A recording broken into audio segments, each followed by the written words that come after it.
তো জামালপুর কিন্তু একটি দৃষ্টান্ত উদাহরণ ধর্মীয় সম্প্রীতির দিক দিয়ে। মসজিদ এবং মন্দির একই সাথে, মাঝখানে শুধু একটি মাত্র ওয়াল।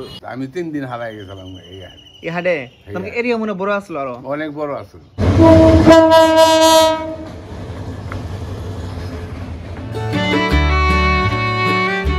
এই নদীর নাম পুরাতন ব্রহ্মপুত্র নদ। এই নদীর তীরে বহু বছর আগে গড়ে উঠেছে ময়মনসিংহ বিভাগের ইতিহাস সমৃদ্ধ জেলা জামালপুর জেলা। ব্রহ্মপুত্র নদ ভারত থেকে বাংলাদেশের কুড়িগ্রাম জেলার ভিতর দিয়ে প্রবেশ করে জামালপুর ময়মনসিংহের উপর দিয়ে বয়ে গিয়ে মিশেছে ভৈরবের মেঘনা নদীর মূল স্রোতধারায়।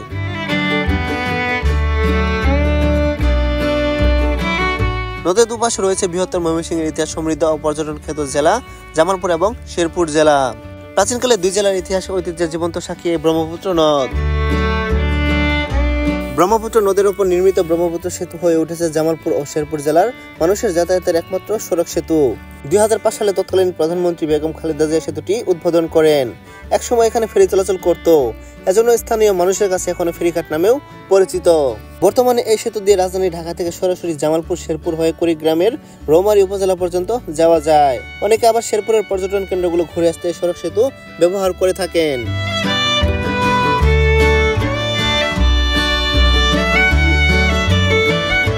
তো এই মুহূর্তে আমরা জামালপুর পিটিআই মোড়ে আছি, আর এই জায়গা থেকে জামালপুরের বিভিন্ন রুটে সিএনজি চলাচল করে। তো দেখুন আমার পিছনে অসংখ্য সিএনজি রেখে দেওয়া হয়েছে। মূলত এই সিএনজিগুলো মাদারগঞ্জ, ইসলামপুর, দেওয়ানগঞ্জ, সরিষাবাড়ি, বক্সিগঞ্জ এইসব রুটে চলাচল করে। তো যারা জামালপুরে থাকেন বা অন্যান্য জায়গায় থাকেন, তারা জামালপুর শহরে এসে এইসব সিএনজি দিয়ে বিভিন্ন উপজেলায় যেতে পারবেন। তো আগে এই সিএনজি স্ট্যান্ড ছিল গেটপাড়ে ফ্লাইওভারের নিচে। গেটপাড় যেহেতু অনেক যানজট হয়, তার জন্য এই পিটিআই মোড়ে নিয়ে এসে পড়ছে। আর আমার ঠিক পিছনেই এটা হচ্ছে PTI primary teachers training institute. PTR এই জায়গাতেই সব সিএনজি চলাচল করে। আর এখান থেকে দেওয়ানগঞ্জের সিএনজি ভাড়া হচ্ছে মাত্র 90 টাকা, সরিষাবাড়ি 60 টাকা, মেলান্দা 40 টাকা, তারপর হচ্ছে বক্সিগঞ্জ 100 টাকা ভাড়া। আর মূলত এখানে ভোর থেকে শুরু করে একদম গভীর রাত পর্যন্ত সিএনজি আপনারা পাবেন। আর যারা ট্রেনে আসবেন জামালপুরে, তারা স্টেশন থেকে এখানে সরাসরি হেঁটে আসতে পারেন, হেঁটে এসে এখান থেকে সিএনজিতে উঠতে পারেন। এই জায়গাটির নাম গেটপাড়। স্টেশন কাছে হয় এবং এখানে 2টি রেল গেট থাকার কারণে জায়গাটির নামকরণ করা হয় গেটপাড়। জামালপুর শহরের সবচেয়ে ব্যস্ততম ও গুরুত্বপূর্ণ এই জায়গাটিতে মানুষের চলাচল সবসময় থাকে। একসময় দুঃসহনীয় যানজটের কারণে শহরবাসী দুর্ভোগ পোহাতে হতো, কিন্তু গেটপাড়ের এই উড়াল সেতু তৈরি হওয়ার ফলে যানজটহীন যাতায়াত করছে শহরের মানুষজন। তো এই মুহূর্তে আমি জামালপুর ফ্লাইওভারের উপর দাঁড়িয়ে আছি, আর আমার পিছনে যে ভবনটি দেখতে পাচ্ছেন, এটি হচ্ছে জামালপুর সরকারি জাহিদা সফির মহিলা কলেজ। এই মহিলা কলেজে যারা মেধাবী শিক্ষার্থী রয়েছেন, তারা লেখাপড়া করেন। তো আগে কিন্তু এই কলেজটি ছোট ছিল, বর্তমানে উন্নয়ন কাজের জন্য কিন্তু কলেজটি অনেক বড় হয়েছে, নতুন নতুন ভবন তৈরি করা হয়েছে।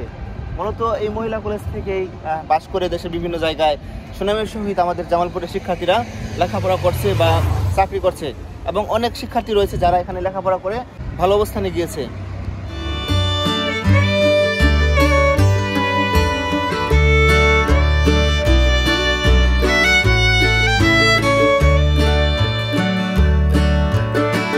জামালপুরে যতগুলো উন্নয়ন প্রকল্প রয়েছে, তার মধ্যে সবচেয়ে দীর্ঘমেয়াদী উন্নয়ন প্রকল্প হচ্ছে এই ফ্লাইওভারটি।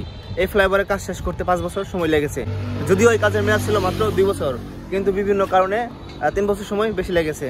তো দেখুন এখান থেকে কিন্তু পুরো জামালপুর শহরটা দেখা যায়, খুবই সুন্দর কিন্তু আমাদের জামালপুর শহরটা। আর ফ্লাইওভারের ওই পাশ থেকে কিন্তু রেলওয়ে স্টেশন দেখা যায়, আপনাদের একটু দেখাই। তো দেখুন এখান থেকে কিন্তু স্টেশন দেখা যায়, যে সামনে হচ্ছে রেলওয়ে স্টেশন। আর আমাদের জামালপুর শহর কিন্তু বহু পুরনো, সেই ব্রিটিশ আমল থেকে এ পর্যন্ত চলে আসছে। কোনো সময় কোনো মারামারি, ঝগড়া, বিবাদ, গ্যাঞ্জাম অন্যান্য জেলার মতো এগুলো কিন্তু হয় না। তো দেখুন এই যে আমাদের জামালপুর রেলওয়ে স্টেশন। এই স্টেশন দিয়ে প্রতিদিন কিন্তু 9টি ট্রেন চলাচল করে। এর মধ্যে হচ্ছে 6টি আন্তনগর ট্রেন, কমিউটার ট্রেন এবং মেল ট্রেন। আর এদিকে হচ্ছে দেওয়ানগঞ্জ রেল লাইন এবং সরিষাবাড়ি রেল লাইন। এবং এই যে এই রেল লাইনটা যেটা সোজা চলে গেল, এটা হচ্ছে দেওয়ানগঞ্জ রেল লাইন। এখান থেকে দেওয়ানগঞ্জ সময় লাগে 1 ঘন্টার মতো। আর এ পাশে হচ্ছে সরিষাবাড়ি রেল লাইন। সরিষাবাড়ি ভবাপুর হয়ে একদম যমুনা সেতু পূর্ব আপনারা যেতে পারবেন। আর এইদিকে হচ্ছে জামালপুরের যে প্রধান শহর, মানে মার্কেট, তারপর হাসপাতাল, ফৌজদারি, জজকোর্ট, এদিকে সব। তো এই ফ্লাইওভার হওয়ার ফলে কিন্তু জামালপুরে যে যানজট, সেটি কমে আসছে। আগে এই গেট পারে প্রচুর কিন্তু যানজট থাকতো। তো দেখুন এখন কিন্তু তেমন একটা যানজট নেই, একদম ফাঁকা। এই যানজট আগে ভোর থেকে শুরু হতো, গভীর রাত পর্যন্ত যানজট থাকতো। মানুষের যে একটা ভোগান্তি, সেই ভোগান্তি কিন্তু কমে আসছে এই ফ্লাইওভার হওয়ার জন্য। তো সাবেক প্রধানমন্ত্রী এবং সাবেক যারা এমপি মন্ত্রী রয়েছেন জামালপুরে, তাদের ধন্যবাদ জানাই। যদিও তারা অপরাধ করেছে, কিন্তু সেই অপরাধ বিচার করবে আইন আদালত। কিন্তু ব্যক্তিগত হিসাবে আমি ধন্যবাদ জানাই তাদেরকে এত সুন্দর একটি জিনিস উপহার দেওয়ার জন্য জামালপুরবাসীকে। কারণ অনেক সরকার আসছে, কিন্তু এরকম একটি ফ্লাইওভার কিন্তু তারা কখনো উপহার দিতে পারেনি জামালপুরবাসীকে। শুধু এই ফ্লাইওভার নয়, জামালপুরে যে রাস্তাঘাটগুলো উন্নয়ন করা হয়েছে সেসব কিন্তু গত সরকারের আমলেই হয়েছিল।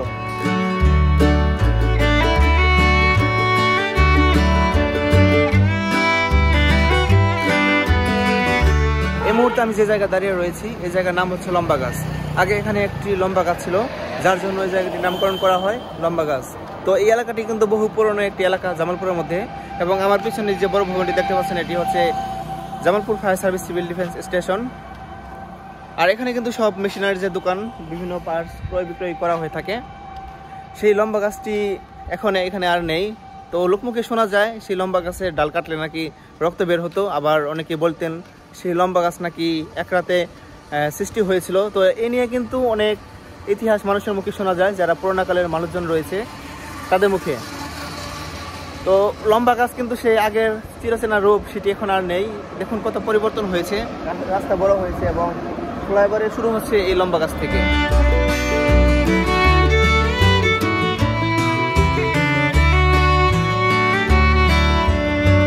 এই মুহূর্তে আমি রয়েছি জামালপুর দয়ামি মোড়ে।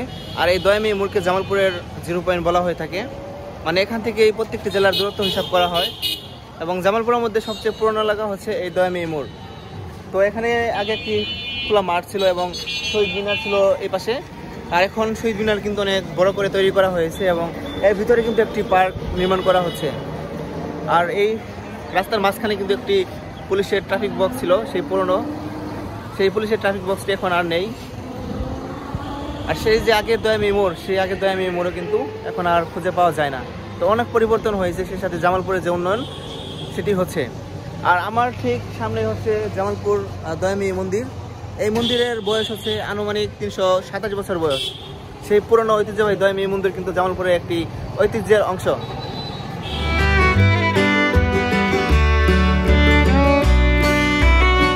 মূলত এই অঞ্চলটি আগে কিন্তু হিন্দু সন্ন্যাসী যারা রয়েছেন তাদের যে আস্থানা, সেই আস্থানা রয়েছিল এই এলাকায়। এবং এপাশে রয়েছে বসপাড়ায়, সেই বসপাড়ায় হিন্দু যারা পণ্ডিত বা মন্দিরের যে পুরোহিত তারাও বসবাস করেন।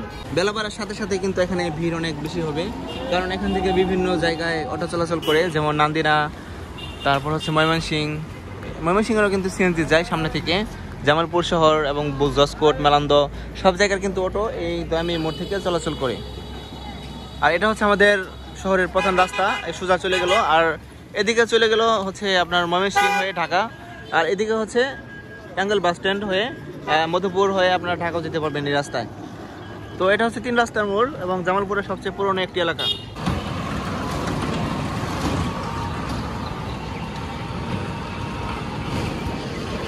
আগে এই জায়গায় ছিল কাছারি শাহজামি মসজিদ।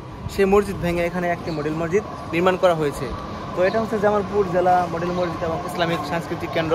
শুধু জামালপুর নয়, সারা বাংলাদেশে মোট 560টি মডেল মসজিদ নির্মাণ করা হয়েছে একই ডিজাইনের। তো এর পাশে হচ্ছে সেই ঐতিহ্যবাহী দয়ামি মন্দির দেখুন। তো জামালপুর কিন্তু একটি দৃষ্টান্ত উদাহরণ ধর্মীয় সম্প্রীতির দিক দিয়ে, মসজিদ এবং মন্দির একই সাথে, মাঝখানে শুধু একটি মাত্র ওয়াল। এই একটি মাত্র ওয়ালের ব্যবধানে কিন্তু দুই ধর্মের মানুষজন তারা দুই ধর্ম পালন করে, কিন্তু কোনো সময় ঝগড়া বিবাদ হয় না, মারামারি বা রাজাহানি এগুলো হয় না। আর এটা হচ্ছে বুড়ির দোকান মোড়। এই মুহূর্তে আমি দাঁড়িয়ে রয়েছি জামালপুর বুড়ির দোকান মোড়ে। আর এই বুড়ির দোকান মোড় কিন্তু অনেক পুরনো একটি জায়গা। দেখুন আমার সামনে বুড়ির দোকান মা মিষ্টান্ন ভান্ডার। এই বুড়ির দোকানের সুনাম কিন্তু সারা দেশে রয়েছে। তো বুড়ির দোকানের মিষ্টির কথা কিন্তু সারা দেশের মানুষজন জানে এবং একটি বাংলা সিনেমার গানেও কিন্তু এই বুড়ির দোকানের মিষ্টির কথা উল্লেখ করা হয়েছে। তো জামালপুরবাসী এই বুড়ির দোকান থেকে এসে মিষ্টি খান এবং আমাদের ঐতিহ্যের একটি অংশ বুড়ির দোকান। আর এই দোকানটি প্রতিষ্ঠিত হয়েছে আজ থেকে 75 বছর আগে। এক বুড়িমা তিনি দোকান করতেন, কিন্তু 2006 সালে যে বুড়িমা মারা যাওয়ার পরে তার যে আত্মীয় স্বজন, সেই আত্মীয় স্বজন বর্তমানে এই দোকানটি পরিচালনা করছে। আর এই রাস্তা চলে গেল সিংহজানি স্কুলের দিকে এবং এই সোজা গেছে হচ্ছে জসকোটের দিকে, এবং এ পাশে রয়েছে বিখ্যাত রানীগঞ্জ বাজার হাট।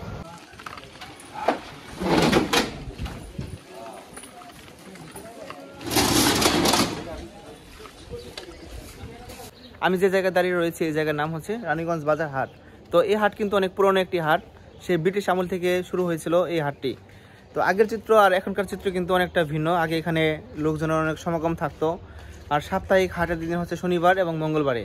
শনি মঙ্গলবার আসলে কিন্তু এখানে ভোর থেকে আগে লোকজন সবাই হাটে এসে পড়তেন। তো এখন জামালপুরে বিভিন্ন জায়গায় দোকানপাট হয়েছে, যার জন্য এই হাটের যে আগের জৌলুস, সেই জৌলুস কিন্তু এখন আর নেই। লোকজন যার যার প্রয়োজনীয় জিনিসপত্র সবাই এই হাট থেকে কেনাকাটা করতেন।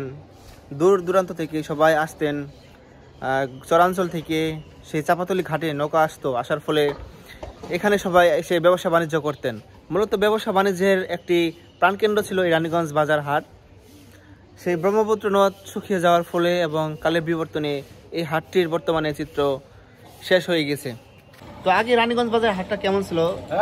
আগে অনেক গম গম করতো লোক, গমগম করতো। হ্যাঁ, সাপ্তাহিক হাট তখন তো অনেক লোকজন আসতো বাইরে থেকে, তাই না?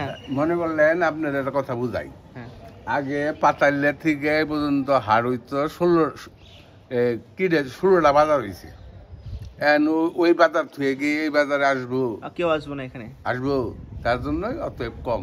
তখন জামালপুরের মধ্যে তো একটাই ছিল, এই বাজার একটা ছিল। তো সকাল থেকে মনে লোকজন জমজমাট থাকতো, রাত 9টা 10টা পর্যন্ত। আমি 3 দিন হারাই গেছিলাম এই হাটে। তখন এরিয়া মনে বড় আসলো, আরো অনেক বড় আসলো।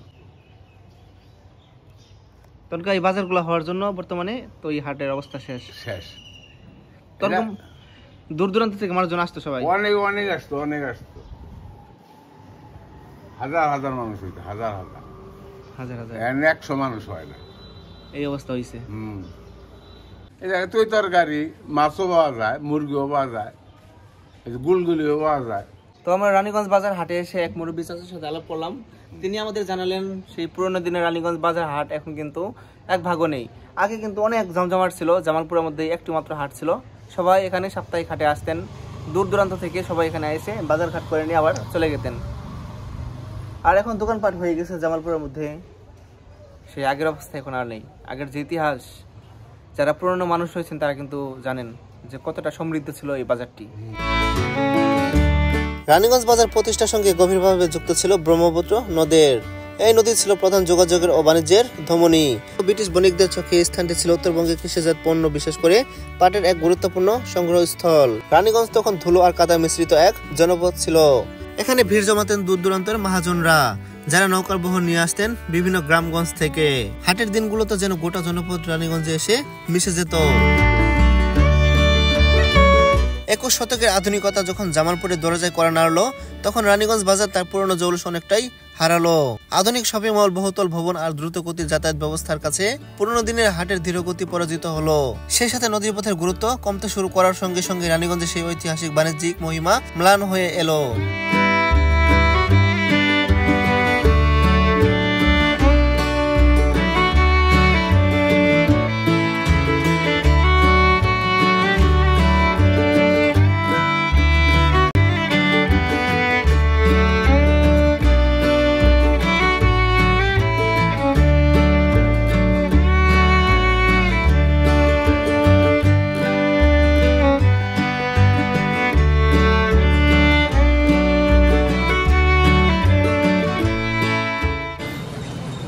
এই মুহূর্তে আমি আছি জামালপুর বকুলতলায়। আর দেখুন আমার সামনে যে বকুল গাছটি, এই বকুল গাছ একসময় কিন্তু অনেক বড় সড়ো ছিল। আর জামালপুরে যত আন্দোলন সংগ্রাম এখান থেকেই শুরু হতো। বাংলাদেশের উত্তর মধ্যাঞ্চলের সবুজ প্রকৃতির মাঝে জামালপুর এক শান্ত জনপদ। কিংবদন্তি আর ইতিহাসের নীরব সাক্ষী হয়ে এই জেলার বুক চিরে বয়ে চলেছে পুরাতন ব্রহ্মপুত্র নদ। এই নদের মূল স্রোতধারা যেন সময়কে স্থির করে রেখেছে। সপ্তদশ শতকে ইসলাম প্রচারক হযরত শাহজামাল রাহমাতুল্লাহ আলাইহি এর পূর্ণ পদধূলিতে ধন্য হয়েছিল এই ভূমি। তার নামে এই জনপদটি পরিচিত হয় জামালপুর নামে। এই নামটি যেন ইতিহাসের পাতায় লেখা রয়েছে এক শ্রদ্ধার স্মারক হিসেবে। ভৌগোলিকভাবে গারো পাহাড়ের পাদদেশে শুয়ে থাকা জামালপুর প্রকৃতিপ্রেমীদের জন্য এক নীরব আমন্ত্রণ। জেলার উত্তর প্রান্তে মেঘালয়ের কোল ঘেঁষে থাকা সবুজ বৃক্ষ আর পাহাড়ি ঢাল, বিশেষ করে বক্সিগঞ্জের লাউ চাপড়া পিকনিক স্পট প্রকৃতিক এক নিটল ছবি আঁকে। শীতকালে এখানকার ভোর হয় কুয়াশার শুভ্র চাদরে মোড়া, আর গ্রীষ্মকালে এখানকার বাতাস বয়ে আনে মাটির সুবাস। সরকারি আশিক মোহাম্মদ কলেজ যেন এক আলোকবর্তিকা, যে আলোয় শুধু বর্তমান নয়, আগামীর পথও দেখায়।